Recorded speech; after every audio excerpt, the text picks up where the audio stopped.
Assalamu alaikum and welcome to Raheen's Odyssey. We have started a series of interviews and today our guest is PJ Entrepreneur. He's a serial entrepreneur and the first person I know, and I think in the entire world, ever to change his surname to Entrepreneur. So without a further ado, let's meet the amazing PJ Entrepreneur.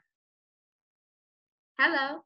Thank you. I'm not that amazing. I just consider myself a regular person who has done many, many things. And I try more things than anybody I know. And I probably have more failures than anybody I know. But I've also had several big successes. That makes you amazing. Thank you. Yeah.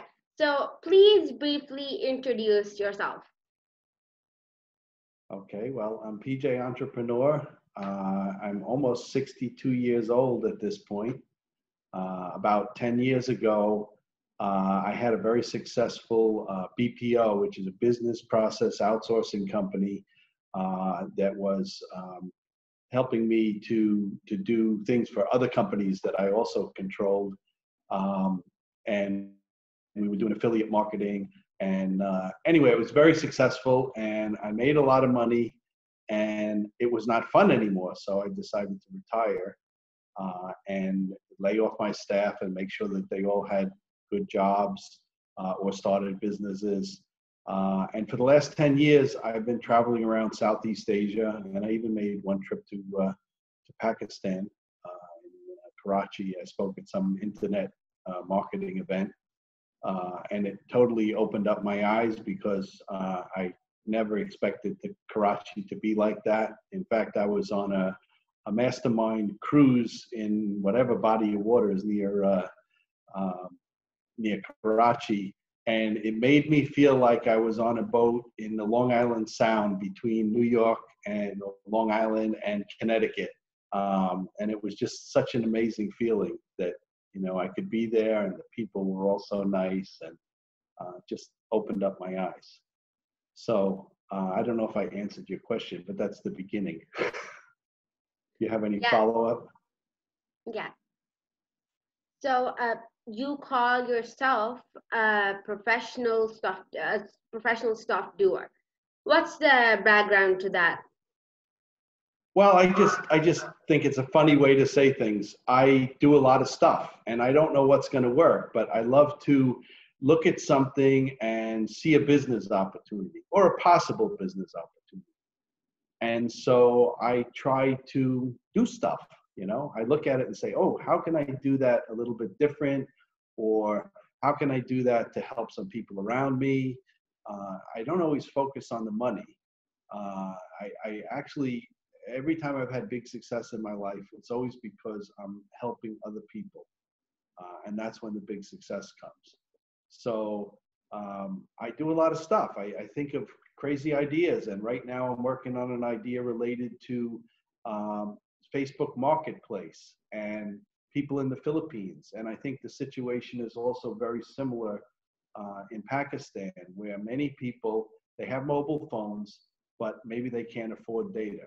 And that's a big problem here in the Philippines. People have finally gotten smartphones, but when they're near Wi-Fi, they can connect. And of course, Facebook gives free data for certain aspects of it, but not enough. And certainly they can't watch video or anything like that. So one of the things that I'm planning on doing is to teach people how to do some simple tasks in order for me to pay for their data. And in the Philippines, when you get a 3-day data plan, you get 1 GB over 3 days, but you also get 1 GB every day for video, such as YouTube. And I think that would really encourage people to use that video to learn more or even for entertainment. And so I plan to help people post things on Marketplace, which are either e-commerce items that are in stock from a Chinese company that I'm affiliated with. And then when an order comes in, again, I think it's very similar to Pakistan. People love COD because they don't trust. So we would be able to ship it out of the warehouse, local warehouse or a warehouse in China, deliver it COD, and when the money comes in, then pay for the goods, pay for the logistics, and whatever's left over is the profit for the person that would be running the Facebook marketplace posting. Or it's not really an advertisement because it's free. And also related to that, I have an idea for those same people to be what I call real estate bird dogs. So I have a very close friend who's in the real estate business, and we have what's called a multiple listing service, which covers the entire country. So why just stick to one area in Manila where the real estate brokerage is? Why not have 10,000 people throughout the country that are out there in their neighborhoods taking pictures of for sale by owner, and then we put that on the multiple listing service. You know, we have to communicate, but it will create many jobs in between, like the person who only has the skill to take a picture of the sign that says for sale or pictures of the property. And then as we move along, we'll teach those people skills to talk to the people, the property owners, take photos, and so forth.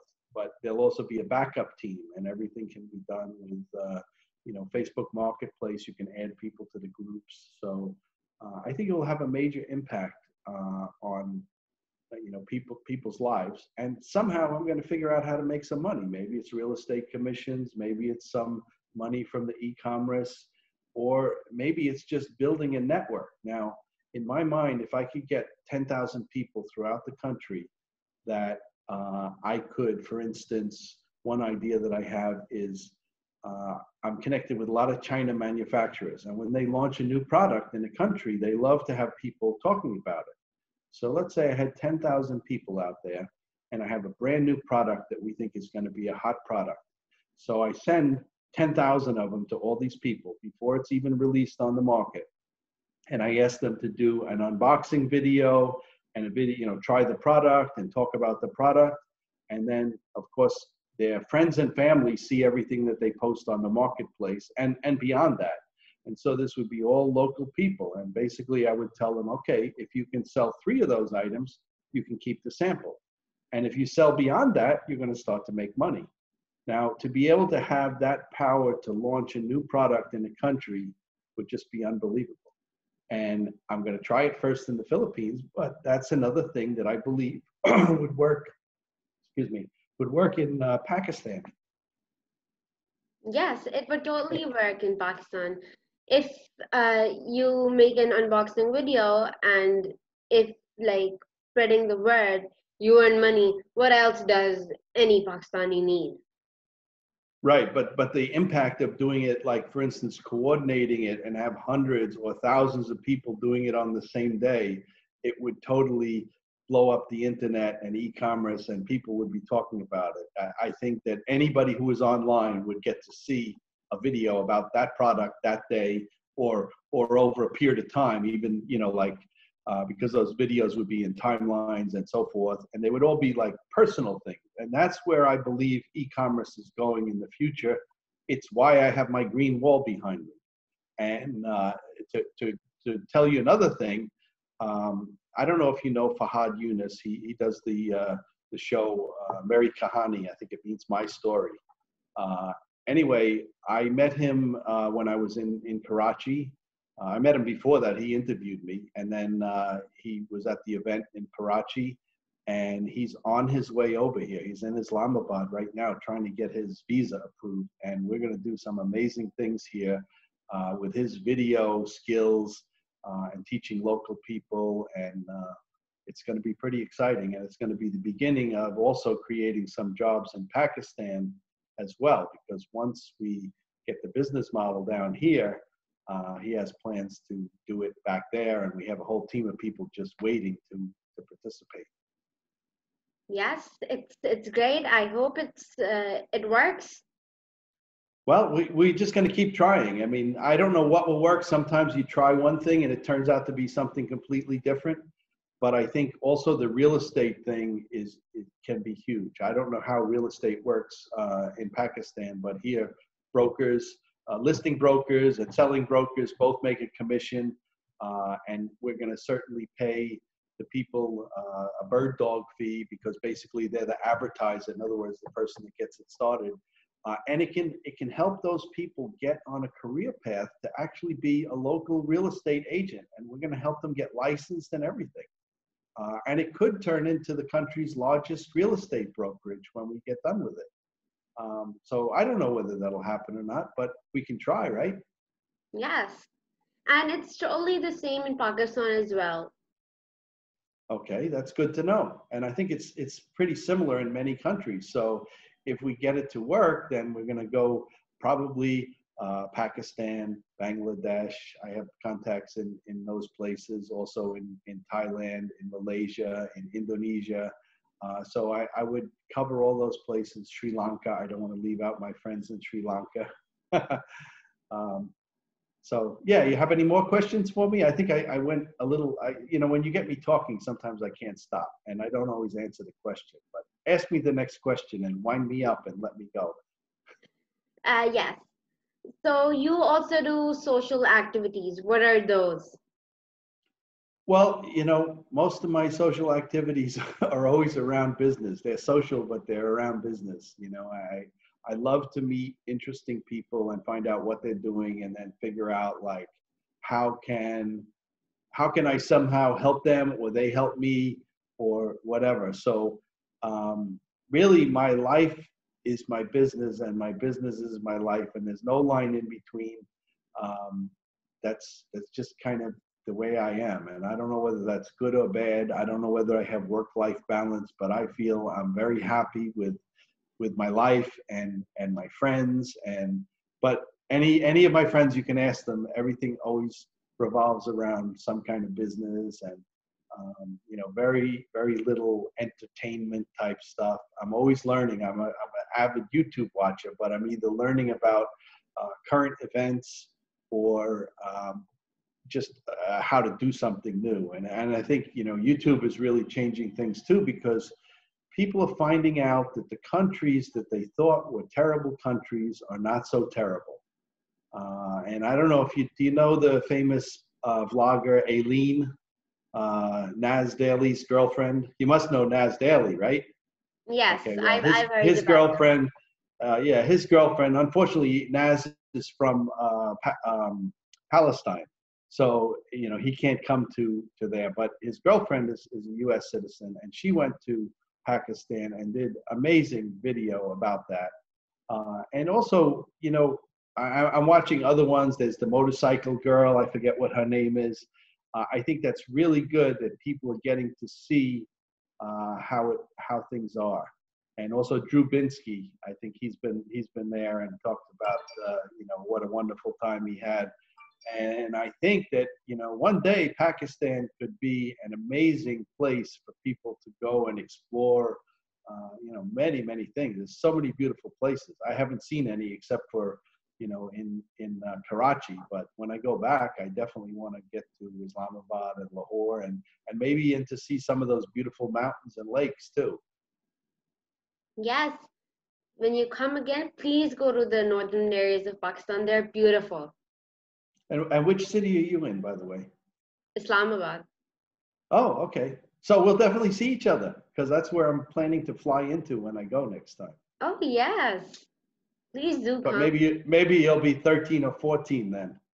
I still cannot believe your age, but I'm so happy to do this interview for you. Thank you. Yes. So our next question is pretty much related to what you said. So what do you think is the importance of networking? Well, I have to say it totally changed my life. Two things. One is when I changed my name, okay? I changed my name from Paul Jones to Paul Jones Entrepreneur. And my professional name is PJ Entrepreneur.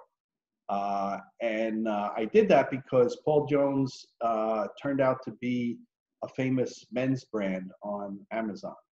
And I didn't really want to be known. At that time, it was like all about men's underwear, and it was a little bit embarrassing to me. So I didn't want to be known like the underwear guy. So I thought about this guy, Kim.com, okay, and his name used to be Kim Schmidt. So nobody knows him, but Kim.com, there's only one in the world. So I thought, I want to be entrepreneur. And I contacted an attorney in the US, and he said, fill out this paperwork and send me $200, and I'll go to the court and ask them if they can change your name. And they did. And it was amazing. And so then I became PJ Entrepreneur, and it's not really a conflict with the men's fashion line. Now it's not so much underwear anymore. Now it's a full line of men's fashion. So it doesn't really matter. But when I changed my name, people search on that word all the time, including Rehan Alawala. I believe that's how he found me, searching on Facebook, just putting the word entrepreneur in there and then chatting with me. And I think at first he didn't believe that it was really my name. In fact, when I put it into Facebook, Facebook didn't believe it. And they kept shutting down my account, saying, this is a banned word. You can't have that in your name. I'm like, what are you talking about?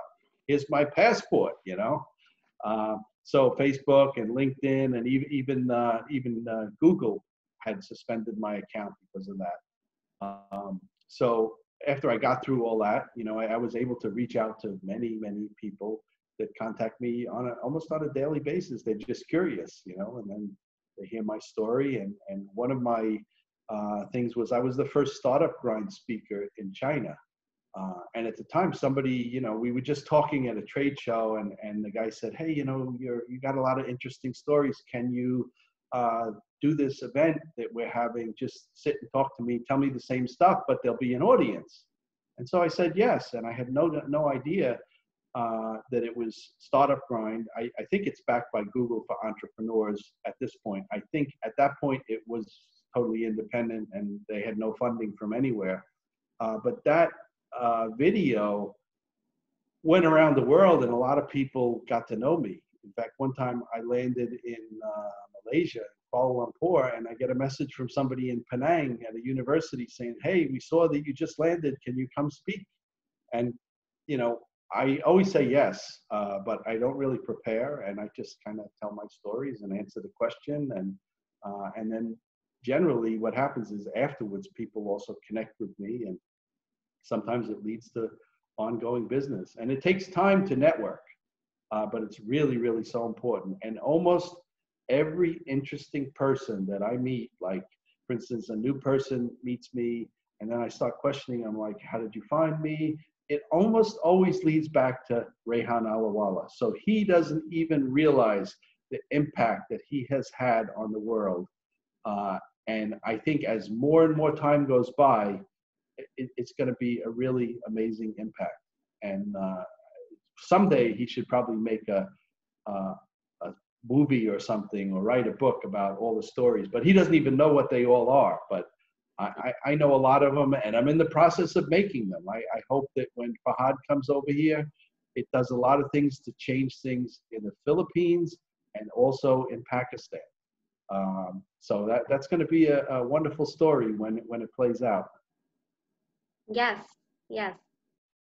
So the next question, of course, like the first question always leads to the next question, and that is that can you give us the audience some tips about how to network? Well, what I do is, first of all, I get a lot of friend requests, too many of them sometimes. So right now I'm very, I'm at 5,000 friends today. I have to go in there and delete a bunch of friends. And so basically I go and I delete people that I don't know who they are and we've never chatted. But if we've chatted and we had an interesting conversation, I keep them. But what I do is I look at people's posts, and if they're interesting, then I look to be their friend, or I make a comment, or I send something to their, private message, and I reach out to them.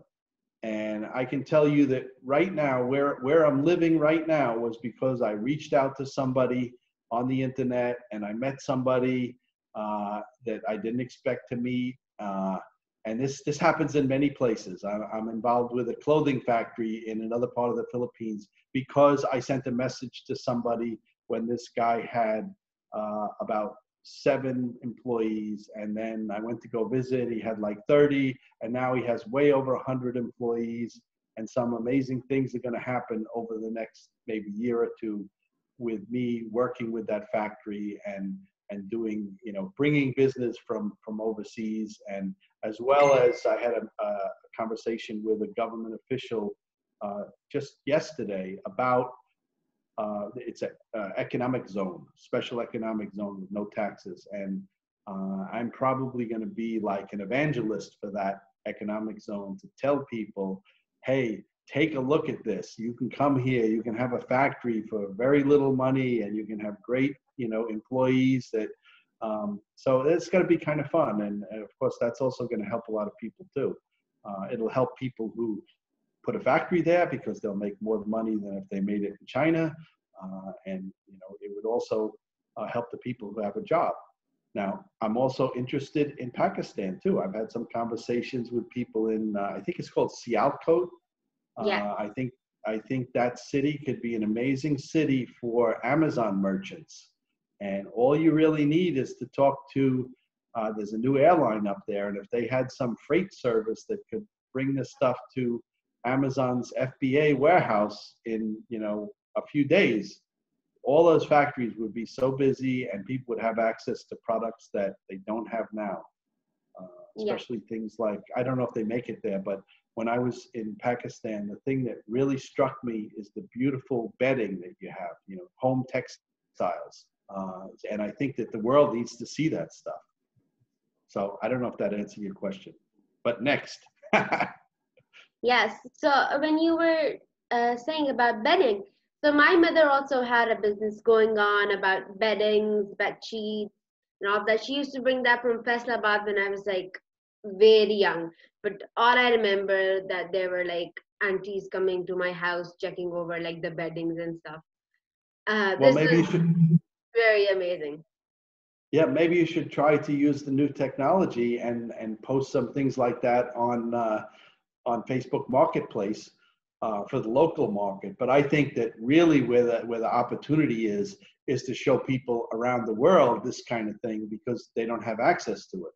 And I think you could probably make a very high profit. So anything that's made in your country that's different, you really should take a look at that. Yes, and about Sialkot, yes, it is a very good place to do that because Sialkot, I think that 2018 FIFA, the football was also made in Pakistan there in Sialkot. So we Right, usually send the right. football there. And people Yeah, are like very touchy about their footballs. The people who yeah, love. that's right. That's right. That's right. But I think it could expand beyond footballs to a whole sports equipment or maybe even a sports brand that comes from Pakistan. I don't know of any international sports brand that's famous. There's a lot from the U.S. and Europe and Germany and China, but I don't know of a Pakistan sports brand that's famous globally. But maybe one day there could be one. Yes. So moving on to the next question. So global innovation incubators. Can you tell us more about that? Well, Tell us that's what that just is. it's a company that I put together. It's a brand new company, and the idea is that I'm just going to try to attract some people from different that have different skills. And I have many projects that I've been working on. Like while I've been retired for 10 years, of course I'm still doing stuff, and I'm working on technology that most of it is like mobile related and marketing technology. And so I'm going to put together a group here that can execute on these ideas. One of them is the Facebook Marketplace thing, which could turn out to be huge. The other thing is I don't really like to have offices that are traditional. I did in the past, and for me, I like to be able to work from anywhere. And with the internet, the way it is now, and the way it will be when everybody gets 5G, there's really no need to sit in an office at a certain time in a certain place. Certain jobs, of course, you got to be there for customer service or whatever, but you still don't have to be sitting in an office if you have the right communication equipment to communicate with your colleagues and so forth. So what I want to build is a network of people basically working all over the world. And my second country that I'm going to do this in is going to be in Pakistan. And that's the reason why Fahad is coming here. And if it works out, we have a couple of other people that will will come here and we'll learn, and then we'll start to build a team back there. And e-commerce is taking off in Pakistan. It's a little behind some of the other countries, like, in the Philippines and Malaysia and Indonesia. It's a little bit further ahead, but I think maybe in 3 years, I mean, the market is going to be huge. And of course, Daraz was bought by Alibaba. So, anytime Alibaba buys something, that industry is going to take off. And so I want to be a part of that. And I want to be a part of the individual people, influencers, but we start with Facebook Marketplace, but, there's a lot of ways you can sell things. And a lot of it is going to be related to video. And video will be even easier when everybody has 5G. Yes. So do you think I am qualified enough for that? Absolutely. You're more than qualified. To me, you are so amazing. I still can't believe you're 12 years old. Okay. It's pretty amazing. But yes, you're definitely qualified. Anything, put it this way, anything that you want to do, you can do it. Even if you don't know how to do it, you can learn how to do it. Just Google it. Go on YouTube. Go on LinkedIn. You can reach out to anybody in the industry, especially, being 12 years old is a big benefit to you, because let's say you want to learn about something and you reach out to somebody on LinkedIn, the president of a big company. I have a feeling they're going to respond to you, especially when you tell them you're 12 years old. So now you can do anything, dream big and think globally. Yes. So about my qualification, we're going to talk about that later. Okay. So the last question, what message do you have for the young generation? Have no fear of failure. I think that's the most important thing, because many people don't do things because they're afraid that they're going to fail, because the school system says failure is bad. I think failure is good because it's on the road to success. And if you start down that road and you fail, okay, so it's like when you learn how to walk, you fell down, you got back up again, or you're riding a bicycle, you fell down, you got back up again. You might have got scratched up or got hurt, you just get back up and you keep going. And if you start to go in the wrong direction, well, you can correct that direction. It's called a pivot, but people have a big fear of failure. They're worried about what their family thinks, their friends, and just in general what society expects of people. And if you look at a lot of amazing people out there that have started companies, they didn't pay any attention to failures or what people thought about them. For me, I just love to try a lot of things, and I already know many of them are going to fail. But sometimes those failures actually turn into something that you never even thought of, because you start listening to your customers or the people that are going to use whatever service or whatever you're trying to promote. If you start listening to those people, then you build something that is exactly what they need. And I've done that before, and it's turned into huge successes. Yes. And I think like a very good example for that is that whenever you think about crunchy fried chicken, except the fact it is KFC, but let's just say crunchy and spicy fried chicken, you think of KFC, which is like the first choice of almost everybody. And That's right. like that man, Kentucky, Colonel Sanders, failed a lot of times, and now see his brands like everywhere, everywhere. Absolutely. I think he didn't start until he was 65. And believe it or not, I was just talking to somebody about that 2 minutes ago. No, not 2 minutes, but 20 minutes ago. Before we started this thing, we were just talking about Colonel Sanders. But to tell you another story, the last place that I lived in the U.S. was Kentucky. And I have a cousin that lives in Louisville, Kentucky. And I went to go visit her. And on a Sunday afternoon, we went to the Colonel's home.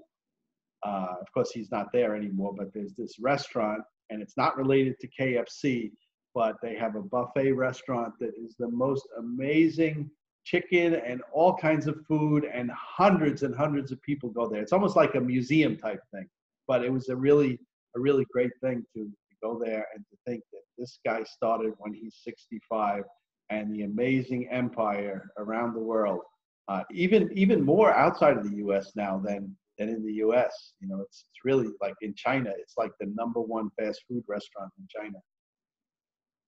Yes. So, thank you very much for joining us today. And Okay, well, thank you thanks very for much. inviting me. And by the way, you're never too young to start something too. So you're never too old, but you're also never too young. I started my first business. It was called Paul's Polished Pebbles at 9 years old. So that makes me have 50 something plus years of business experience. Yeah. I'm too young for that long number of experience because I'm not even 50 yet. So, thank you very much again for coming, and thank you very much for all the people who have watched this interview. And I hope so they've learned anything from this. I'll be more than happy. And we'll see you next time with another amazing person. Right, Bye. and if anybody wants to reach out to me on Facebook, you can send a message, or I'm also on TikTok, so you can search for me on TikTok or any of the other apps and communicate with me. I'm always looking to make new friends. Okay. Thank you for watching. Bye. Okay, take care. Bye bye.